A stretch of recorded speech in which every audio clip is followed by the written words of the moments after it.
Jai Shri Ram. In the Bhagavad Gita, 18th chapter, 40th verse. In this, Krishna is saying that no living being on earth or the higher celestial abodes of this material realm is free from the influence of the three gunas. So, even if we accept that there can be any number of worlds, parallel universes, or any number of heavens, as the Abrahamic cultists believe, and also in our Puranas we have all types of heavens and all types of hells. So, Krishna is saying in one stroke that all these worlds are influenced by the gunas. The only thing is, heaven, anything that can be called heaven, will have a predominance of sattva. There will be more sattva guna in every being there, less of rajas and very less of tamo guna.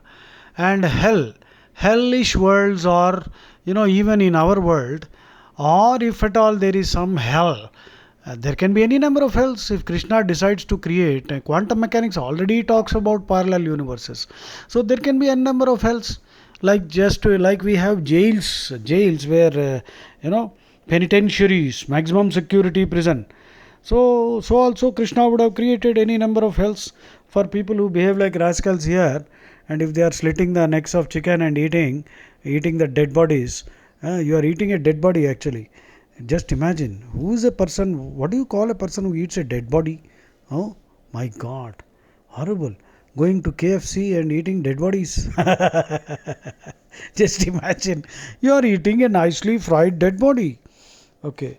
And people seem to be enjoying it. That's why their bodies are full of filth and they fall sick. They have a lot of diseases, psychological disorders, psychosomatic diseases. You can't lead a healthy life if you are eating somebody's meat in order to grow your meat. You are eating the chicken's muscle. The chicken is eating a lot of filth, so the filth gets into your brain. So please understand, stop eating meat. Flush your body of all the filth. It's sinful. You will suffer. You will go to a hell where you will pay, and your neck will be slit by the chicken whose neck was slit for you. No escaping here.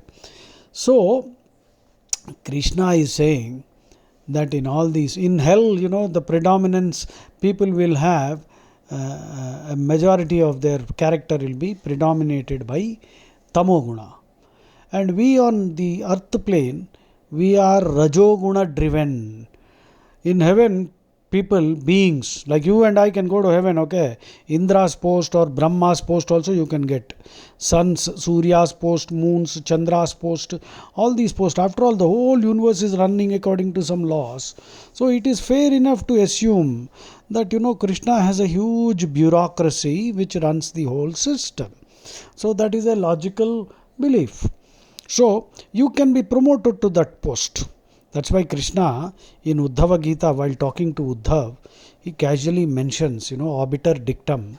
He mentions obiter dictum means a passing remark made by a judge while delivering the Uddhava Gita. Krishna points to an insect on the ground and tells Uddhava, see this insect? Earlier, in an earlier birth, it was an Indra. It was the Indra. He was the king of gods. But after exhausting all his merit, he came back to the human plane and he committed a lot of sins, and finally the rascal is born as a insect now. He is crawling on the ground and he can die any minute. Somebody's foot can, and he is eating filth.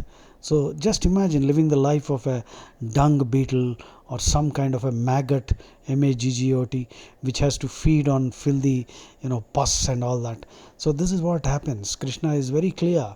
He is telling you, and if you are not listening, then I don't know how you are going to improve.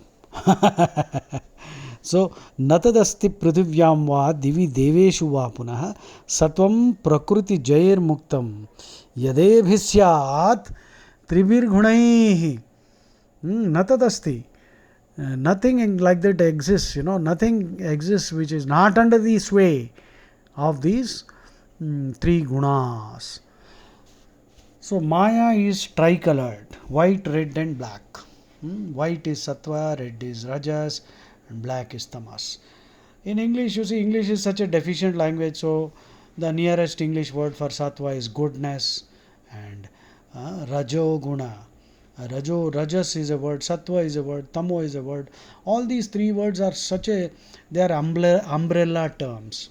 They encompass so many concepts. So English is very deficient. It has no words for these concepts. So the nearest word is goodness, passion, and ignorance. All realms are under its sway. Heaven is sattva preponderant, hell is tamas riddled, and we humans are passion driven. So this is how everything is. And some fools, these cults, the Abrahamic cults, they believe that they are going to eternal heaven. And how can these idiots go to eternal heaven when they are killing, slitting necks of innocent animals and infidels? They are committing the worst kind of crimes and hoping to go to heaven. They will go to the worst hell. In fact, life here can itself be hell, and life here on earth can be heaven. You can see many people, they may be poor but they are happy. That is heaven. Many people who are very rich but they can't sleep, they can't digest anything. That is hell. So hell and heaven are also found on earth, and it's perfectly possible that Krishna has created n number of heavens and n number of hells to suit our requirements. See, we do lot of things, and for each one of the karmas that we do, different deserts and different rewards will be waiting for us. So please understand, such a wonderful slokam, isn't it? 1840. So I'll read it again for you. 1840. Please remember this. Tell them also, if you meet any person from the other desert cult, you should ask them politely. We should ask them, how can you hope to go to hell or heaven by committing all crimes? And anyway, eternal hell will be boring. See, in Hinduism, all these hells and heavens and even earth, everything is temporary. In the sense, you will spend some time here, but then you will have to get out of it. So the only way of getting out of all this is to seek Krishna's company, because only Krishna is the empire. Krishna will give you what you deserve to get. So if you deserve to get some temporary benefits, he will give you temporary benefits. But if you deserve to get some eternal benefits, these eternal benefits means there is no diminishing return. In heaven there will be diminishing returns. After some time, if you have the same pleasure, then you will get jaded, Jaded, blaze, Blase, blaze, cloyed, Cloyed, moham mottadam, Telugulo. Jaded, blase, cloyed means distaste due to excessive sweetness. So when you are having the same thing over and over again, or even if the dose is going on increasing continuously, the repercussions, the consequences will always be there. So the whole idea of eternal hell is a serious moral defect. If anybody believes in eternal hell, even if he is a prophet, he is a seriously morally dead person actually. This is a serious moral defect. Heaven and hell cannot be eternal. They are all temporary. So eternal happiness is when you get out of this cycle. When you are so totally free that if you wish to come back to help others, you can come back. That is Ishvara Koti. Ramakrishna Paramahamsa says that such category of people are called Ishvara Koti, like Vivekananda.